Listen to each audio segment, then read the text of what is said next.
Hello friends, good morning, good afternoon and good evening. कैसे हैं आप सब लोग? आशा करते हैं कि सभी लोग अच्छे होंगे। और जो हमारी अपडेट्स लगातार हम सब लोगों को मिल रही हैं, ये सारी अपडेट्स जानने के बाद हम सब लोग बहुत ज़्यादा एक्साइटेड होंगे। कल हमारा वेबिनार हुआ था, OP360 वेबिनार। जी हाँ, जो हमारे मार्टी सर और क्रिस जॉनसन सर और हमारे रेड सर इसको कंडक्ट करते हैं। और उन्होंने जो कल अपडेट दी या कल उन तीनों के बीच में जो डिस्कशन हुआ, उससे कुछ इंपॉर्टेंट पॉइंट्स जो है हम सब लोगों के लिए जानना बेहद ज़्यादा ज़रूरी है। तो आज इस वीडियो के अंदर हम डिस्कस करने वाले हैं रेड सर के द्वारा और मार्टी सर के द्वारा और हमारे क्रिस जॉनसन सर के द्वारा जो इम्पोर्टेंट पॉइंट्स दिए गए हैं, उसमें से हम सब लोगों के लिए क्या क्या महत्वपूर्ण है। तो सबसे पहले तो हम बात कर लेते हैं हमारे क्रिस जॉनसन सर के लिए। क्रिस जॉनसन सर ने एक बहुत ही इंपॉर्टेंट पॉइंट के बारे में हम सब लोगों को बताया। उन्होंने बताया कि उनके पास एक कॉल आती है और उनके पास ईमेल बदलने के बारे में जो कॉल होती है, क्योंकि उनको ऑन पैसिव की तरफ से कोई भी मैसेज रिसीव नहीं हो रहे हैं। और ऐसे बहुत सारे हमारे और भी फाउंडर्स हैं जिनके पास मेल के द्वारा कोई भी ऑन पैसिव से मेल रिसीव नहीं हो रहा है, कोई मैसेज नहीं आ रहा है। तो यहाँ पे क्रिस जॉनसन सर ने ये बताया कि उनके पास याहू का मेल है और याहू ने उनकी ईमेल आईडी को ब्लॉक कर दिया है।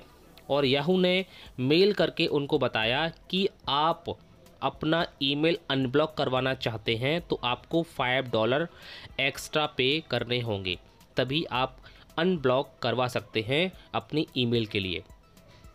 तो आप सोच सकते हैं कि इस बात को जानने के बाद हम सब लोग जो है किस प्लेटफॉर्म पे हैं और यहाँ पे हम किस टाइप की टेक्नोलॉजी लेके आ रहे हैं। इस प्रकार के बहुत सारे ऐसे काम हो रहे हैं जो टेक्नोलॉजी के नाम पर या किसी और वजह से यहाँ पर हम सब लोगों से बहुत ज़्यादा एक्स्ट्रा पेमेंट भी वसूला जाता है कभी कभी। और ऑन पैसिव इस सारे कामों को रोकने के लिए यहाँ पर आ रही है। तो हम सब लोगों को सचेत रहना है और अपनी जो ईमेल आईडी है उसको लगातार यूज़ करते रहना है। अगर आप 6 महीने तक अपनी ईमेल आईडी को यूज़ नहीं करते हैं तो आपकी ईमेल आईडी ब्लॉक हो जाएगी। और हमारे ऑन पैसिव के अंदर ऐसा बिल्कुल भी नहीं होगा आने वाले टाइम के अंदर। और इन्हीं सभी कारनामों के चलते, इन्हीं सभी चीज़ों को रोकने के लिए जो गलत हो रही हैं, इसीलिए ऑन पैसिव आ रहा है।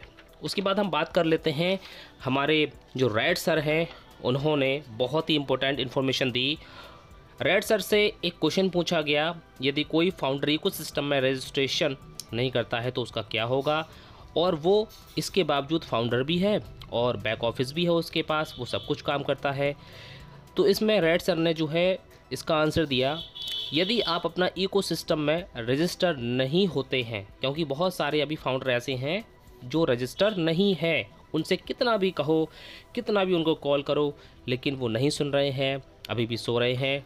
तो जो इकोसिस्टम में रजिस्ट्रेशन नहीं करते हैं, रजिस्टर नहीं होते हैं और फाउंडर होने के बावजूद भी वो इस इकोसिस्टम के अंदर नहीं आ रहे हैं, तो इस बिज़नेस के मार्केटिंग के पार्ट नहीं होंगे आने वाले टाइम के अंदर। यानी कि वो बिज़नेस की किसी भी टाइप की कोई भी प्रॉफिट या किसी भी टाइप का कोई भी बेनिफिट यहाँ से नहीं ले पाएंगे।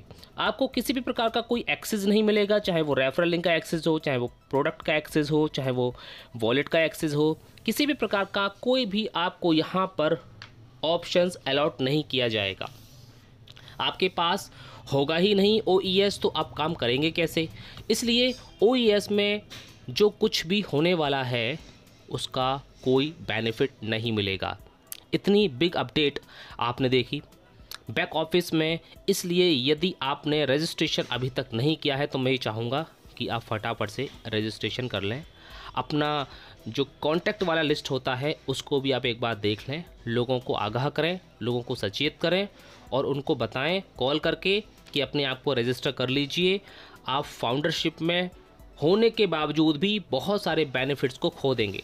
तो रेड सर ने इसके अलावा और भी बहुत सारी जानकारी दी। जो हमारा पॉपअप है अभी इस समय शो हो रहा है, उसके बारे में बहुत ही डीपली बताया, लेकिन हम तो उसके बारे में ऑलरेडी डिस्कशन कर चुके हैं।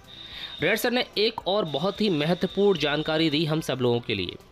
रेफरल लिंक डॉक्यूमेंटेशन का जो रीसेलर का एक डॉक्यूमेंटेशन आने वाला है और हमारा जो न्यू NDA है, ये पूरा का पूरा इकोसिस्टम में फिर से एक नए लेवल से आने वाला है। जब ये OES में आ जाएगा तो हमें ध्यान से फिर से इसको अच्छी तरीके से रीड करना है, समझना है और आपका जो नाम है आईडी में उसी नाम से आपको सिग्नेचर करना है। ये एक नया जो इकोसिस्टम अपडेट होके आ रहा है, तो यहाँ पर बहुत सारे लोगों के नाम चेंज हुए हैं या कोई और वजह से उनका आईडी इधर से उधर हुआ है, तो वहाँ पे बहुत सारे लोगों के सिग्नेचर चेंज हो गए, सिग्नेचर कोई दूसरे हैं, उनका नाम कोई दूसरा है। तो इस कंडीशन में अब उन ऐसे फाउंडर्स को घबराने की ज़रूरत नहीं है। हमारे पास एक नया डॉक्यूमेंट का सेट आने वाला है, उसमें आप आईडी का नाम देख करके सही तरीके से आप नीचे सिग्नेचर करिए। इससे कंपनी और कस्टमर दोनों ही पूरी तरीके से सेफ़ एंड सुरक्षित रहेंगे। बहुत सारे प्रोडक्ट हमारे पाइपलाइन में ऑलरेडी लगे हुए हैं, इसलिए बहुत ही सावधानी से हमें न्यू इकोसिस्टम में काम की शुरुआत करनी है। बिना सोचे समझे कोई भी ऑप्शंस का यूज़ ना करें। सभी फाउंडर से मैं यही ही कहना चाहूँगा कि आप सभी लोग अपनी माई कॉन्टैक्ट की लिस्ट में फिर से चेक कर लीजिए। यदि उसमें कोई भी अनरजिस्टर्ड दिख रहा है तो उसका OES में रजिस्ट्रेशन करवा दीजिए। आगे उन्होंने बताया एक और क्वेश्चन, यदि आपका ओमेल ओपन नहीं हो रहा है तो आप बिल्कुल भी घबराएं नहीं। अगर जैसे ओमेल पे क्लिक करते हैं तो ऊपर एक मैसेज आ जाता है अनरजिस्टर करके, तो इसमें आपको घबराने की ज़रूरत नहीं है। आपको ये नहीं समझना है कि मैं एज ए कस्टमर यहाँ पे रजिस्टर हो गया हूँ। इसका मतलब यह है कि आपको अभी तक जो आपके ऊपर मैसेज आ रहा है, आपका ओमेल ओपन नहीं हो रहा है, तो उसका मतलब सेम यही है कि अभी तक आपके लिए उसका एक्सेस नहीं मिला है। अदरवाइज़ आपको कोई भी टेंशन लेने की ज़रूरत नहीं है। शायद अभी तक हमें एक्सेस नहीं मिल पाता है, अभी तक नहीं मिल पाया है, इसीलिए ऐसा हो रहा है। आपकी इकोसिस्टम की प्रोफाइल में ओ फाउंडर का अगर लोगो दिख रहा है तो घबराने की ज़रूरत नहीं है। आप एज ए फाउंडर ही वहाँ पे रजिस्टर हैं, चाहे फिर हमारा ओमेल ओपन हो या ना हो, इकोसिस्टम में काम करने की वजह से भी ऐसा हो जाता है। सो न्यू OES में हमारी ये सारी की सारी जो प्रॉब्लम्स हैं वो हमेशा हमेशा के लिए ख़त्म हो जाएंगी। आई होप आपको अपनी जो प्रॉब्लम थी वो आपको भी सॉल्व हो गई होगी। अब यहाँ पे हमारे मार्टी सर ने भी कुछ इंपॉर्टेंट अपडेट दी हैं, और मार्टी सर हमेशा जो है IT सेक्टर के बारे में ज़्यादा बातें करते हैं। IT सेक्टर, आर्टिफिशियल इंटेलिजेंस की बहुत सारी इन्फॉर्मेशन देते हैं। उनके चैनल पर भी बहुत सारी आर्टिफिशियल इंटेलिजेंस से जुड़ी हुई बहुत सारी जानकारियाँ मिलती रहती हैं।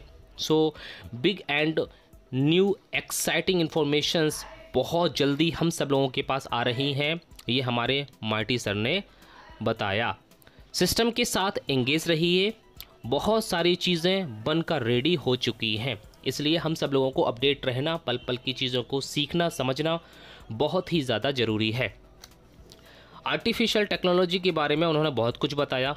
टेक्नोलॉजी जो दुनिया को बदल रही है, हर सेक्टर में इसका यूज़ होने वाला है। टाइम और पैसा दोनों ही यहाँ पे बचने वाले हैं और बहुत तेज़ी से यहाँ पे काम इस दुनिया के अंदर होने जा रहा है। मार्टी सर ने बताया कि हमारा ओकेडमी भी जो है इसी प्रकार का एक प्रोडक्ट है, उसमें भी बहुत सारे एजुकेशन सेक्टर से जुड़े हुए बहुत सारी चीज़ें मिलेंगी, और आने वाले समय में बहुत सारे हमारे जो एजुकेशंस को लेकर के बहुत सारे जो खर्चे होते हैं वो हम नहीं कर पाते हैं।